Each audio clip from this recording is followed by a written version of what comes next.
Même sans union du Maghreb arabe, le train entre le Maroc, l'Algérie et la Tunisie en projet. Malgré les tensions entre le Maroc et l'Algérie, le projet d'un réseau de chemin de fer transmaghrébin fait son chemin. Plusieurs études ont ainsi été lancées par le secrétariat général de l'Union du Maghreb arabe.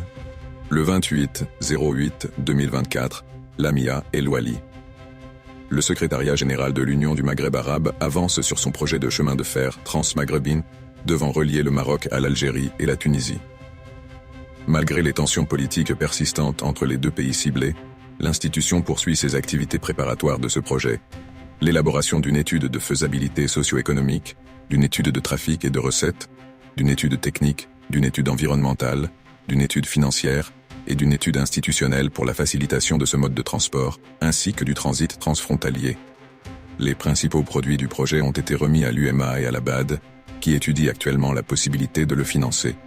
Il reste maintenant à faire approuver le rapport de l'étude par le Conseil ministériel du transport maghrébin, à le faire valider officiellement par les pays membres du projet, à finaliser l'accord sur un cadre regroupant les 3 pays concernés et à le faire approuver par les 3 États. La construction propose une ligne sur une longueur totale de 275,5 km, allant d'Annaba à Jdeida, avec la construction d'une nouvelle infrastructure, d'Annaba El Tarf Djendouba, qui s'étend sur environ 130 km et s'appuie sur l'infrastructure existante de Djendouba, Béja Jdeida, sur 145,5 km. Il est en question de réhabiliter et de moderniser une ligne ferroviaire de 362 km entre le Maroc et l'Algérie et la Tunisie. Ce projet s'inscrit dans le cadre de l'amélioration des conditions de circulation sur le corridor Casablanca, Alger-Tunis.